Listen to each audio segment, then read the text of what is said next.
Greetings and welcome to this channel, which purpose is to reveal the entire mystery behind the death and resurrection of Jesus Christ, with the purpose of making men enter into a living relationship with Jesus Christ of Nazareth and to have the hope of eternal life. It is so expedient for us to preach the genuine gospel message because a lot of people who call themselves Christian are not yet born again. They do not have the experience of the new life that Jesus Christ spoke about, speaking about the ministry of the Holy Spirit. Today you are going to discuss about two types of spirit in the Christianhood: the Spirit of God and His mission, and the spirit of religion and its mission. There are two spirits in the life of those who call themselves Christians. Those spirits live side by side, and in some cases, some people are rather possessed with the spirit of religion instead of the Spirit of God. I'm going to take a biblical example to show us what the spirit of religion does. When Jesus Christ came on earth during his earthly ministry, there were people who called themselves the priests, the pastors in those days. They were the Pharisees. And those people pretended to be the custodians of God's truth, the expounders of prophecies, and the teachers of the people. They pretended to know God and to have a relationship with God. But when Jesus Christ came, they were the people opposing the Spirit of God in Jesus Christ. They had another spirit. Two spirits were there. It is the very same spirit that animated them, the spirit of religion. For them to be jealous of Jesus Christ, took him and went to the cross to crucify him. The other example is the example of Nicodemus. He came to Jesus Christ in the night. He was also a teacher. He was a doctor of the law. But he was not carrying in him the Spirit of God, but the spirit of religion. And Jesus Christ spoke to him and said, "Truly, truly, if a man is not born again, he will not see the kingdom of God." The spirit of religion cannot provide salvation and newness of life unto you, but the Spirit of God can. I want to make some distinction between the Spirit of God and the spirit of religion and their missions. The Spirit of God has the mission to convince men to repent because salvation is a reality. The death of Jesus Christ on the cross for the salvation of men is a reality. And the final judgment is also a reality. Hell is real. Paradise is real. People need to be convinced, and it's the mission of the Spirit of God to convince men. While the Spirit of God wants to convince men, the spirit of religion is there to make men to be attached to human organizations called churches. They're attached to their church. They're attached to things that is not directly related to a relationship, a living relationship with God. The spirit of religion gives another focus to men, while the Spirit of God wants men to establish and to develop a living relationship with God. The second mission of the Spirit of God is to regenerate you.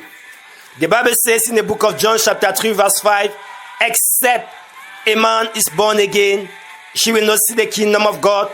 And the Bible says in the book of Titus chapter 3 verse 5, you have been saved by the renewal by the birth of renewal of the Holy Spirit.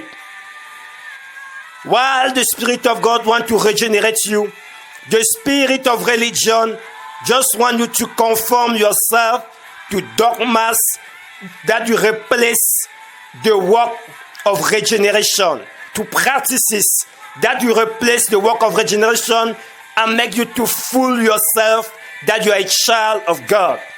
To be a child of God has nothing to do with the things you do, but has everything to do with the work that you have allowed God to do in your life by His Spirit. The third thing that the Holy Spirit comes to your life to do is to lead you in all the truth about spiritual things, the truth about God, the truth about Jesus Christ, the truth about the Holy Spirit Himself. The Holy Spirit comes to lead you into the truth that will give you salvation. The spirit of religion replaces the truth that the Holy Spirit was supposed to teach you with theologies, with seminars, and the doctrines of men. Religion is a way that men have devised to get back onto God. But the genuine Christianity is a way that God have devised to enter into a relationship with men. A revelation, the revelation of the Spirit must be done. The fourth thing that the Spirit of God comes to do upon the earth, as the Bible said in the book of John 16 verse 14, is to glorify Jesus Christ. The Spirit of God fixes the attention on man, on Jesus Christ, and the perfect work that He has accomplished on the cross of Calvary, so that men understanding this work will give the fullness of their heart and the attention to Jesus Christ, who is Lord in heaven and on earth. This is the work of the Holy Spirit. Why the Holy Spirit wants the attention of men to be focused on Jesus Christ and only on Jesus Christ? The spirit of religion make people to focus on deities like the supposed, the pretended mother of God, saints, and other mighty and big names. But the Bible says in the book of Acts chapter 4 verse 12 that only one name has been given unto us for salvation, the name of Jesus Christ. And the Bible says in the book of 1 Timothy chapter 2 verse 5 that Jesus Christ is the only intermediary between God and man. The fifth mission of the Holy Spirit is to lead the children of God in their destinies, as the Bible said in the book of Romans chapter 8 verse 14 and Psalm 32 verse 8. The Bible said that He will lead you, He will guide you, He will advise you.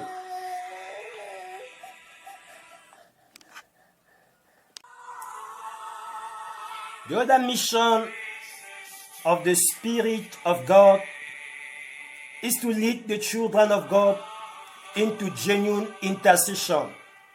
The Bible says we do not know how to pray, but the Holy Spirit, knowing the content of our destiny, knowing the intents of God for our life, knowing the plan of God and the work that we are supposed to do, intercede through us. As the Bible will say it in the book of Romans chapter 8:26, intercede through us, aligning His intercession to the works that the Lord has for prepared that we should do, as the Bible reveals into Ephesians chapter 2 verse 10. As the Bible will also speak in the book of Psalm 139 verse 16 and Jeremiah chapter 29 and verse 11. There is a plan. God has a plan for us. God has a mission for us. God has a vision for us. But only the Spirit of God knows the content of that vision, of that mission. Only the Holy Spirit knows it. And that's why the Bible says the Holy Spirit intercedes for us. But the spirit of religion will rather lead you into prayer that have been written by other men. And you'll be praying those prayers. That's exactly what the spirit of religion does. She's making you to pray to some other deities, the mothers of God, saints, angels, and all the rest. All those things are abomination before God. The true intercessor through us is the Holy Spirit. For those who have accepted that the Holy Spirit will fill them. The seventh mission of the genuine Spirit of God, the true Spirit of God, is to impart the newness of life into us.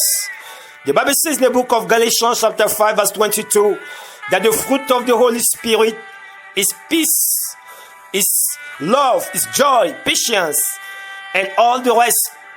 The Holy Spirit is the one who imparts the life of God into us so that we can be able to live our life the way the Lord planned it. But the spirit of religion is not to make us to live the life of Christ, but to make us to have just that appearance of life. We try to have an appearance. That's what the spirit of religion does. People have the appearance of being good people, kind people, but in themselves they are full of wickedness, they are full of hypocrisy, they are full of hatred, they are full of all manners of iniquities. That's what the spirit of religion does. My brothers and sisters, I believe by the grace of God, we have put some difference between the mission of the genuine Spirit of God that Jesus Christ promised and the contradicting spirit, which is the spirit of religion. I believe God will give you the wisdom to make the right choice, to seek for a man filled with the Spirit of God, with biblical evidences, and to come out of the spirit of religion, because the spirit of religion will lead you into sure destruction. The spirit of religion is a false spirit. It's a spirit that have inhabited those people that Jesus Christ called the foolish virgin. You need to come out of the yoke of that evil spirit and to hook up with the Holy Spirit of God by believing the biblical gospel and surrendering yourself to that gospel and connecting yourself to the ministry of a man who is really filled with the Holy Spirit, with the biblical signs that Jesus Christ has spoken about. A man carrying the power of God, but also bearing the fruits of the Spirit of God. Through that kind of ministry, the Holy Spirit will impact your life and you'll be able to live the kind of life that God has prepared for you. Every person who have listened to this message, I pray you should share this message, that they like the eyes of so many other people will be open to the truth of God. I pray that this message, you should like this message, you should comment this message, and you should be connected to our channel. May Lord bless you. May Lord bless the listeners. May the Holy Spirit grant you the freedom to know the truth and to be attached to the truth. In Jesus' mighty name, I pray. Amen.